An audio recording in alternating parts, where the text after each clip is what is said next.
ಅಣ್ಣಾಮಲೈಗ ಅನ್ಯಾಯ ಮಾಡಿದ್ರೇನ್ರಿ ಬಿಜೆಪಿ ಅವರು? ಬಿಜೆಪಿಗೆ ಒಂದು ಗಟ್ಟಿ ನೆಲೆ ಮಾಡಿಕೊಟ್ಟಿದ್ದ ಅಣ್ಣಾಮಲೈ ಅವರಿಗೆ ಇಂಥ ದ್ರೋಹ ಯಾಕಾಯ್ತು? ಅಣ್ಣಾ ಡಿಎಂಕೆ ಮಾತಿಗೆ ಮಣಿದು ಅಣ್ಣಾಮಲೈನ ಅಧ್ಯಕ್ಷ ಸ್ಥಾನದಿಂದ ಕೆಳಗಿಳಿಸಿದ್ರು. ಡಿಎಂಕೆ ಸರ್ಕಾರ ಇಳ್ಸಕ ಬಿಜೆಪಿ ಮಾಸ್ಟರ್ ಸ್ಟ್ರೋಕ್ ಪ್ಲಾನ್ ಮಾಡಿ ಕೇಂದ್ರದೊಳಗೂ ಅಣ್ಣಾಮಲೈ ಅವರು ಪ್ರಭಾವಶಾಲಿ ಮಂತ್ರಿ ಆಕ್ಕಾರೇನು ಕಾದ್ ನೋಡ್ಬೇಕು. ಅಣ್ಣಾಮಲೈ ಅವ್ರನ್ನ ಬಲಿಪಶು ಮಾಡಿದ್ರು ಅಂತ ಮಾತುಕತೆ ತಮಿಳ್ನಾಡೊಳಗ ನಡೆದೈತ್ ನೋಡ್ರಿ. ನಮಸ್ಕಾರ ರೀ. ತಮಿಳುನಾಡು ಬಿಜೆಪಿ ಪ್ರೆಸಿಡೆಂಟ್ ಆಗಿ ಅಣ್ಣಾಮಲೈ ಅವರು ಮುಂದುವರಿಯಂಗಿಲ್ಲ. ಈ ಸುದ್ದಿ ಕೇಳಿದ ಮೇಲೆ ಸ್ವಲ್ಪ ಮಂದಿಗೆ ಅರೆ ಏನಪ್ಪ ಇದು ಹಿಂಗಾತಲ್ಲ ಅಂತ ಅನ್ಸಿರತ್ತ. ಸ್ವಲ್ಪ ಮಂದಿಗೆ ಆಶ್ಚರ್ಯ ಆಗಿರತ್ತ, ಕುತೂಹಲನೂ ಮೂಡಿರ್ತೈತಿ. ಬಹಳ ಅಣ್ಣಾಮಲೈ ಅವ್ರನ್ನ ಫಾಲೋ ಮಾಡೋರಿದ್ರು ಅಂದ್ರ ಆತಂಕನೂ ಆಗಿರ್ತೈತಿ. ಅಣ್ಣಾಮಲೈ ಅವರು ಡೈರೆಕ್ಟ್ ಆಗಿ ಹೇಳ್ಬಿಟ್ಟಾರ, ನಾನಿನ್ನು ಅಧ್ಯಕ್ಷ ಸ್ಥಾನದ ಆಕಾಂಕ್ಷಿ ಅಲ್ಲ. ತಮಿಳುನಾಡು ಬಿಜೆಪಿ ಒಳಗ ಬಹಳ ಚಲೋ ಮಂದಿ ಅದಾರ, ಚಲೋ ತಂಗಿ ಮುಂದ್ ನಡ್ಸ್ಕೊಂಡು ಹೋಗ್ತಾರ ಅಂತ ಡೈರೆಕ್ಟ್ ಆಗಿ ಹೇಳ್ಬಿಟ್ಟಾರ. ವೈ ಅಣ್ಣಾಮಲೈ? ಅಣ್ಣಾಮಲೈ ಅವರ ಯಾಕ ಅಂತ ನಾವು ನೋಡೋದಾದ್ರ ತಮಿಳುನಾಡೊಳಗ ಒಂದು ಸಾಧಾರಣ ಮಟ್ಟದಾಗ ಒಂದ್ ರೀತಿ ಅಂಡರ್ ಕರೆಂಟ್ ರೀತಿ ಎಲ್ಲಾ ಕಡೆ ತನಗ ಬೀಸಾಕತ್ತಿತ್ತು ತಂಗಾಳಿಗತ್ಲೆ. ಅದಕ್ಕ ಒಂದು ರಭಸ ಕೊಟ್ಟಿದ್ದು, ಅದನ್ನ ಬಿರುಗಾಳಿಗತ್ಲೆ ಎಲ್ಲಾ ಕಡೆ ಜೋರಾಗಿ ಹಬ್ಸಿದ್ದು ಅಣ್ಣಾಮಲೈ ಅವರು. ಯಾಕಪ್ಪ ಅಂತಂದ್ರ ಅಣ್ಣಾಮಲೈ ಅವ್ರಿಗೆ ಇದ್ದಿದ್ದ ಕ್ಷಮತೆನ ಅಂತದ್ದು. ಒಬ್ಬ ವ್ಯಕ್ತಿ ಡಿಎಂಕೆ ಸರ್ಕಾರ, MK ಸ್ಟಾಲಿನ್ ಮತ್ತು ಉದಯನಿಧಿ ಸ್ಟಾಲಿನ್ ಅಂತ ಎಲ್ಲಾರನ್ನೂ ಎದುರುಗಟ್ಟಿ ನಾನು ಒಬ್ಬನೇ ಇವ್ರ ವಿರುದ್ಧ ಹೋರಾಡ್ತೀನಿ ಅಂತ ಗಟ್ಟಿಯಾಗಿ ನಿಂತಂತ ವ್ಯಕ್ತಿ. ಅಂತ ಒಂದು ಶಕ್ತಿ ಅಣ್ಣಾಮಲೈ ಅವ್ರಿಗಿತ್ತು. ಏಕಾಂಗಿಯಾಗಿನ ಡಿಎಂಕೆ ಸರ್ಕಾರದ ಹುಳುಕುಗಳನ್ನ ಹಗರಣಗಳನ್ನ ಹೊರಗೆ ತೆಗೆದಿದ್ರು. ಯಾಕಪ್ಪ ಅಂದ್ರೆ ಇವರು ಪೊಲೀಸ್ ಆಗಿದ್ರು. ಪೊಲೀಸ್ ಬುದ್ಧಿ ಚಾಣಾಕ್ಷತನ ಬಳಸಿ ಎಷ್ಟೋ ಪರ್ಸೆಂಟೇಜ್ ಇವರ ಹಗರಣಗಳನ್ನ ಮಂದಿ ಮುಂದಿಟ್ರು. ಇವರಿಗೆ ಅದೊಂದು ಪ್ಲಸ್ ಪಾಯಿಂಟ್ ಆಗಿತ್ತು. ಏಕಾಂಗಿ ಆಗೇನೇ ಆದ್ರೂ ನಾನು ಈ ಹಗರಣನ ಹೊರಗೆ ತೆಗ್ದೀನಿ, ಡಿಎಂಕೆ ಯಾವ ರೀತಿ ಹಗರಣಗಳನ್ನ ಮಾಡತೈತಿ ಅಂತ ಮಂದಿಗೆ ತಿಳಿಸೋದ್ರಾಗ ಯಶಸ್ವಿ ಆಗಿದ್ರು. ಬರೀ ಡಿಎಂಕೆ ಸರ್ಕಾರದ ಹುಳುಕುಗಳನ್ನ ಹೊರಗೆ ಹಾಕೋದಷ್ಟೇ ಅಲ್ಲ, ಅಣ್ಣಾಮಲೈ ಅವ್ರಿಗೆ ತಮಿಳುನಾಡೊಳಗ ಬಹಳಷ್ಟು ಚಾಲೆಂಜ್ ಇದ್ವು. ತಮ್ಮ ಪಕ್ಷವನ್ನ ಮುನ್ನೆಲೆಗೆ ತರಬೇಕು ಅಂದ್ರ ಅವ್ರ ಮುಂದಿದ್ದು ಇನ್ನೊಂದು ದೊಡ್ಡ ಸವಾಲು ಯಾವ್ದಪ್ಪ ಅಂತಂದ್ರ, ತಮಿಳು ಜನರ ಕಣ್ಣಾಗ ಬಿಜೆಪಿ ಪಕ್ಷ ಒಂದು ಹಿಂದಿವಾಲಾ ಪಕ್ಷ ಅಂತ ಅನ್ನಿಸ್ಕೊಂಡಿತ್ತು. ಅದನ್ನ ಹೆಂಗಾರೆ ಮಾಡಿ ಬದಲಾಯಿಸಿ ಬಿಜೆಪಿ ಕೂಡ ತಮಿಳು ಪಕ್ಷ, ತಮಿಳುನಾಡ ಜನರಿಗೋಸ್ಕರ ಇರುವ ಪಕ್ಷ ಅಂತ ಪ್ರೂವ್ ಮಾಡೋದು. ಈಗಾಗಲೇ ಕಾಂಗ್ರೆಸ್ ಅನ್ನುವಂಥ ಒಂದು ಹಿಂದಿವಾಲಾ ಪಕ್ಷ ನೆಲೆ ಇಲ್ದಂಗೆ ಆಗಿರೋದು ತಮಿಳ್ನಾಡೊಳಗ. ನೀವು ತಮಿಳ್ನಾಡೊಳಗೆ ಯಾವ್ದಾರ ರೋಡಿಗೆ ಹೋಗ್ರಿ, ಅಲ್ಲಿ ನಿಮಗೆ ಒಬ್ಬ ಕಾಂಗ್ರೆಸ್ ಕಾರ್ಯಕರ್ತ ಸಿಗಂಗಿಲ್ಲ. ಆ ಮಟ್ಟಗ ನೆಲ ಸಮ ಆಗಿ ಹೋಗೈತಿ.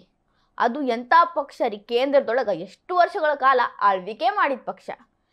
ಅವರಿಗೆ ರಾಷ್ಟ್ರೀಯ ಪಕ್ಷ ಅಂದ್ರ ಒಂದು ರೀತಿ ನಮ್ಮದಲ್ಲ ಅನ್ನೋ ಭಾವನೆ. ಅಂತ ಭಾವನೆಯನ್ನ ಬದಲಾಯಿಸೋದು ಅಣ್ಣಾಮಲೈ ಅವರ ಮುಂದಿದ್ದ ದೊಡ್ಡ ಸವಾಲಾಗಿತ್ತು. ತಮಿಳ್ನಾಡೊಳಗ ಪೆರಿಯಾರ್ ಅವರ ವಾದ ನಡಿತೈತಿ. ಪೆರಿಯಾರ್ ಅವರು ರಾಷ್ಟ್ರೀಯ ಪಕ್ಷಗಳನ್ನ ಯಾವಾಗಲೂ ಬ್ಯಾರೆ ಪಕ್ಷಗಳು ಅವು ನಮಗೆ ಸಂಬಂಧಪಟ್ಟಿದ್ದು ಅಲ್ಲ ಅಂತ ಹೇಳ್ಕೋತಾ ಬಂದ್ರು. ಅದನ್ನ ಅಲ್ಲಿ ಜನ ಪಾಲಿಸ್ತಾರ.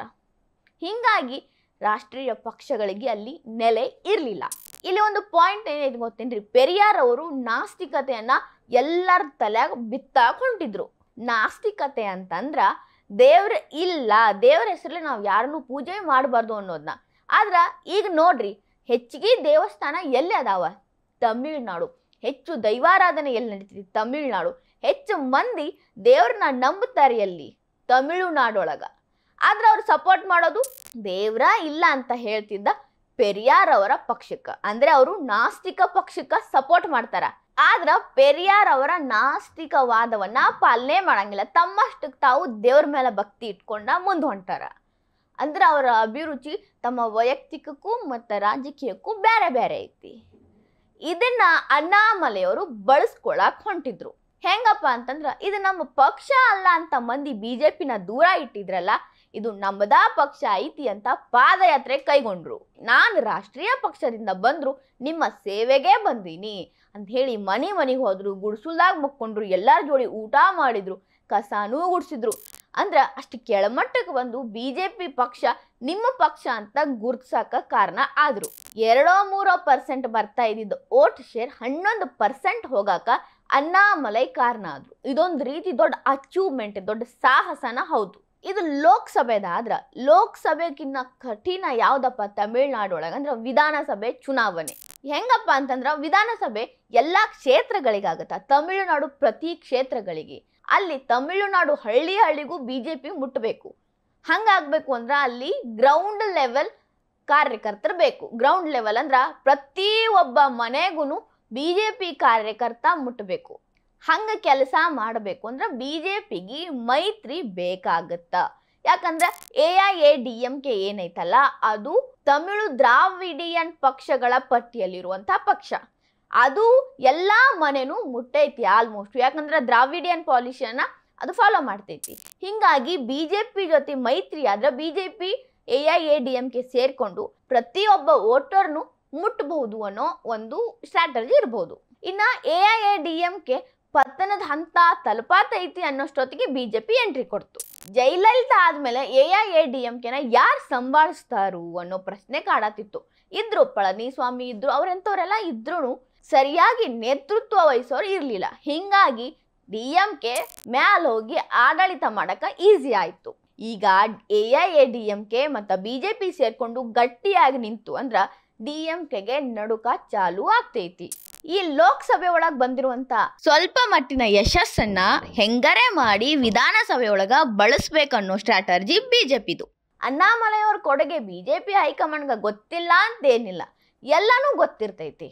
ಆದ್ರ ಒಂದು ಯುದ್ಧ ಗೆಲ್ಲಬೇಕು ಅಂತಂದ್ರ ಯುದ್ಧ ಭೂಮಿ ಒಳಗ ಯುದ್ಧ ಭೂಮಿ ಬಗ್ಗೆ ಗೊತ್ತಿರೋ ಅಂತವ್ರು, ಯುದ್ಧ ಭೂಮಿಗೆ ಯೋಧರನ್ನ ಕರ್ಕೊಂಬರೋ ಅಂತವ್ರು ಬೇಕು. ಆ ಕೆಲಸ ಇಲ್ಲಿ AIADMK ಮಾಡ್ತೈತಿ. AIADMKಗೆ ಒಂದು ಸ್ಥಿರವಾದ ಊರುಗೋಲು ಬೇಕು. ಆ ಊರುಗೋಲು ಆಗೋ ಕೆಲಸ ಬಿಜೆಪಿ ಮಾಡ್ತೈತಿ. ಇಬ್ಬರಿಗೂ ಯೂಸ್ ಐತಿ. ಇಬ್ಬರು ಸೇರ್ಕೊಂಡ್ರೆ DMK ಸರ್ಕಾರ ಕೆಳಗಿಳಿಸ್ಬೇಕು ಅನ್ನೋ ಸ್ಟ್ರಾಟಜಿ ಐತಿ. ಈ ಕಾರಣದಿಂದಾಗಿ ಈ ರೀತಿ ಮೂವ್ ಮಾಡೈತಿ ಬಿಜೆಪಿ. ಅಣ್ಣಾಮಲೈ ಅವ್ರನ್ನ ಬಲಿಪಶು ಮಾಡಿದ್ರೇನು, ಅಥವಾ ಅಣ್ಣಾಮಲೈ ಅವರು ಬೇಜಾರಾಗಿ ಅಪ್ಪ ಬೇಡಪ್ಪ ಇಷ್ಟೆಲ್ಲ ಮಾಡಿದ್ರು ನನಗೆ ಏನ್ ಸಿಕ್ತು ಅಂತ ಹೊರಗೆ ಬಂದ್ರೇನು, ಹಿಂಗೆಲ್ಲ ನಾವು ಯೋಚನೆ ಮಾಡಿದ್ರೆ ಇದಕ್ಕೆ ಉತ್ಪ್ರೇಕ್ಷೆ ಇರಂಗಿಲ್ಲ. ಈಗಿನ ವರದಿಗಳ ಪ್ರಕಾರ ನೋಡೋದಾದ್ರ ಅಣ್ಣಾಮಲೈ ಅವರು ಖಂಡಿತವಾಗ್ಲೂ ಮಂತ್ರಿ ಆಗೇ ಆಗ್ತಾರ. ಹೈಕಮಾಂಡ್ ಇಂಥದ್ದೊಂದು ನಿರ್ಧಾರ ಮಾಡಿನ ಅವ್ರನ್ನ ರಾಜ್ಯಾಧ್ಯಕ್ಷ ಪ್ಲೇಸಿಂದ ತೆಳಗಿಳಿಸೈತಿ. ಅಷ್ಟಲ್ದನ ಅಷ್ಟು ದೊಡ್ಡ ಮಟ್ಟದಲ್ಲಿ ಸಾಧನೆ ಮಾಡಿ ಪಕ್ಷಕ್ಕೊಂದು ದೊಡ್ಡ ಹೆಸರು ತಂದುಕೊಟ್ರು ಅಣ್ಣಾಮಲೈ ಅವ್ರಿಗೆ ಈ ರೀತಿ ಅನ್ಯಾಯ ಮಾಡಂಗಿಲ್ಲ ಅಂತ ಮಾತುಕತೆ ನಡೆದೈತಿ. ಇನ್ನೊಂದೇನಂದ್ರ ಮುರುಗನ್ ಅವರು ರಾಜ್ಯಾಧ್ಯಕ್ಷರಾಗಿದ್ರು ತಮಿಳ್ನಾಡು ಒಳಗ. ಅಣ್ಣಾಮಲೈ ಅವ್ರು ಬರೋಕಿನ ಮುಂಚೆ ಅವರು AIADMK ಜೋಡಿ ಬಹಳ ಚಲೋ ಸಂಬಂಧ ಇಟ್ಕೊಂಡಾರ. ಅವರು ಬಿಜೆಪಿ ರಾಜ್ಯಾಧ್ಯಕ್ಷರಾದ್ರು ಅಂದ್ರ DMK ಜೊತೆ ಮೈತ್ರಿನ ಸಂಭಾಳಿಸ್ಕೊಂಡು ಹೋಗ್ತಾರ. ಸೊ ಹಿಂಗಾಗಿ ಅಲ್ಲಿ ಕ್ಲಾಶಸ್ ಆಗಂಗಿಲ್ಲ, ಅಲ್ಲಿ ಪಕ್ಷನೂ ಸರಿಯಾಗಿ ನಡೀತಿರ್ತೈತಿ. ಇಲ್ಲಿ ಕೇಂದ್ರ ಮಟ್ಟದಾಗ ಅಣ್ಣಾಮಲೈ ಅವರು ತಮ್ಮ ಪ್ರಭಾವವನ್ನ ಮತ್ತಷ್ಟು ಬೀರ್ತಾರ.